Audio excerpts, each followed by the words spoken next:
Y'all know what this is. Knicks Rehab. How did it not work out? The trade was to help us get over the hump or get onto the next step. Prior to us trading for him, we were in a 7-game dogfight in the Eastern Conference semifinals. The first year we get him, we get right to the doorstep of the finals. For me, I don't know if that equates to not working out. I look at this like Giannis is available, so that's why the conversation is even happening. Like, if we're being honest, if Giannis is not available right now, the conversation really has to be, how are we going to be better and get Cat in better positions to score the basketball? How are we going as a team figure out how to be better? Because if there was no Giannis availability, how are we going to move him? Who are we moving him for? What's the option? We got to keep him. We got to move forward. That's the team that got us to where we haven't been in forever. So, like, from the other side of it, it's a little arrogant. Just a little bit. It's a little arrogant of us to just jump out here and think, oh, this didn't work because he's struggling with a new head coach. When he had one of his best seasons last year, we were in a spot that we haven't seen. Not in my adult age.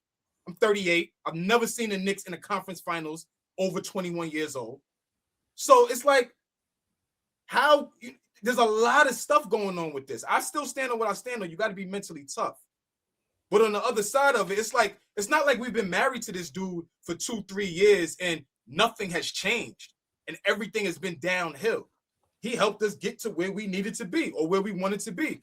Now it's just one more step. So, I mean, don't get me wrong. I'm not hanging up the phone if Giannis is serious about coming here. But I am like, there's another side of this where Cat is like, oh, OG said that this didn't work out? Nigga, we was in the conference finals with me. How didn't it not work out? So I just wanted to say that and see what y'all thought about that. It didn't work out because we didn't get to the finals. We were in position to get to the finals. We were the better team going into the Eastern Conference Finals. We traded for a player that was supposed to upgrade us to get to the finals. And then stay there, OG, stay there. Was it the lack of his play why we didn't beat Indiana? Lack of his play. No, right? Okay. But we all have to be honest, and we all agree to this. When we don't succeed, who gets the blame? We know how the sports thing goes. We brought you here for one reason and one reason only. And then now this season, your game has regressed. You are not the same player from last season. So that's why I say it didn't work. Okay, last season, cool. We got to step further. Flee, what was your thing? What was that stat? Every team in the last couple years that went to the conference finals the next year went to the finals. In the Eastern Conference. Yes, sir. Does it look like we're going to the finals?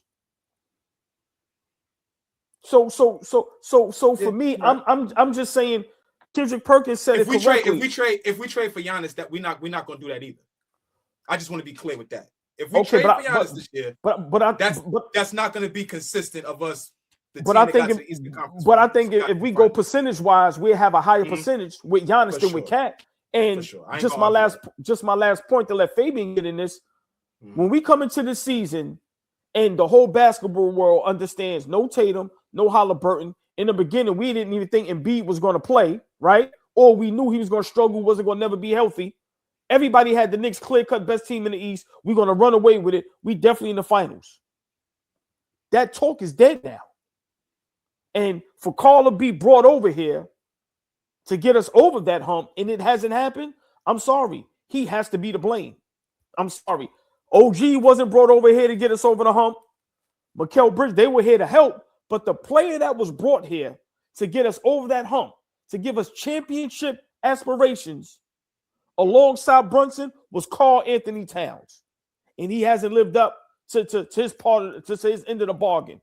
So, I may be wrong by saying it didn't work because we did get to the conference finals. Maybe that's the wrong word. But this season, he has regressed severely. And for him now to maybe almost averaging 19 points. And Karl-Anthony Towns right now is averaging 20.2 points per game. It certainly is a failure, especially from last season, because I never referred to, like, the conference finals. Yeah, it's one thing. I just didn't think we were the same dynamic of a team that we were the year before. And, I speak to that always because that's what I talk about. Like the conference finals and the MVPs and those things mean something. But Cade Cunningham, or excuse me, SGA, let's say just for argument's sake, might not win MVP because the team is so dominant. Voters might feel like, yo, anybody could be in that position and be the MVP, bro. If you give Joker that team, it's a wrap. Like, what are we talking about? You could put Jason Tatum, Luka Doncic. You could put anybody in SGA's position that's in the top 10 MVP voting, and they could be MVP. That accolade doesn't mean shit to me in terms of that. Like, we know he's a top 10 player. We know the Knicks are a top 5 team, top 10 team in the league. But in terms of what I see, how they can compete versus anybody, and I'm going to go back to the front office. This is a failure for them because you went and traded for Cat while having Thibs, even though Thibs showed you the style of team that he can go with 8 or 9 guys on that roster. He showed you that. These are the players I want. You worked on that for 4 or 5 years, and you totally went against it. Got rid of Grimes, got rid of Dante, got rid of Randall. We knew iHeart was out, so all his guys were leaving out the door. Then you go with Cat, the total opposite. And then you're going to go and try to get Giannis, who's really more of a Thibs player. I'm going to keep stressing that. What is the front office thinking? Now I'm starting to rethink what they've been doing. What is the plan? If we're talking about, like, if you're talking about basketball, it's the same. I don't care what team sport it is. You're going to go, if it's a ground ball pitcher, you go get fielders in the infield first before you get these outfielders. You said something. Stay right there, and I would love for y'all to respond to this. If Giannis said while Thibs was the coach, he wanted to play in New York, does Thibs still get fired? Knowing that a Giannis is a Thibs guy? I'm saying, remember, Giannis didn't really make himself available, and we didn't think we had an opportunity of getting him until the summertime, until the season was over, until we already fired Thibs. I'm saying if we knew the end of last season, Giannis is flirting with, I want to get up out of here, I want to go to New York, do the Knicks still get rid of Tom Thibodeau? Yes, OG. Okay. Yes. He's still getting flopped. Go ahead. No, I'm trying, because that changes everything. When the fuck were those talks taking place? Before or after you fired Thibodeau? That's a big question right now. Because if it was beforehand, I would have to believe Giannis didn't want him here. Thibs gets fired regardless. Leon Rose, let's not forget. Bob Myers is inspiring a lot of these young agents to think that they could come into these NBA organizations and run them. And everybody ain't Bob Myers that had the luxury and the blessing, let me say it like that, to have a Steph Curry, a Klay Thompson, blessed to be able to grab KD. Obviously, Draymond was great. And so, and then all the little pieces that he did, he was excellent at that job. So it gives cats like Leon Rose, who are probably a little slightly older, a little more seasoned in the agent world, had a bunch of more clients than Bob Myers. That nigga could do it. I could do it, right? And he's been doing okay thus far.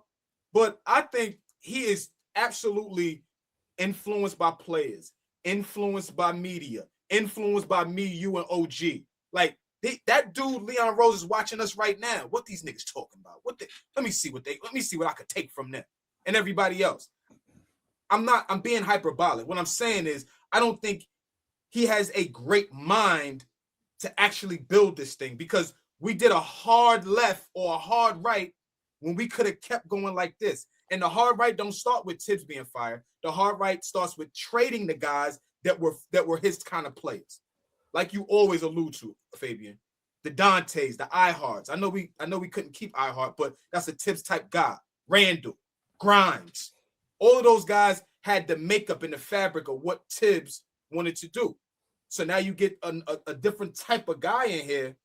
And so now it's not the same makeup, and now we got to get rid of Thibs. So I felt like they was gonna, and that's why I was so nervous. It's like, you get rid of him when we on to something. We on to something. It may not be what everybody is loving, but we were on to something. And now we are not on to anything. We literally are having pipe dreams right now about getting Giannis Antetokounmpo. I've watched all the outlets just like everybody else today. The Knicks don't have the best chance at getting this dude. They don't have the best package. Pause. They don't have the best. They don't have the best players. They don't have what Milwaukee is honestly looking for. So I'm hoping that it gets done. But all of this moving and shaking, and then we don't wind up getting him, and now we got a fractured locker room, and we got a bozo head coach. So if we was doing all of this just to get in the Giannis sweepstakes, and now we are like 3rd or 4th on the pecking order, I don't know how that's really great. That's typical Knicks shit. Y'all know this was. Knicks Rehab.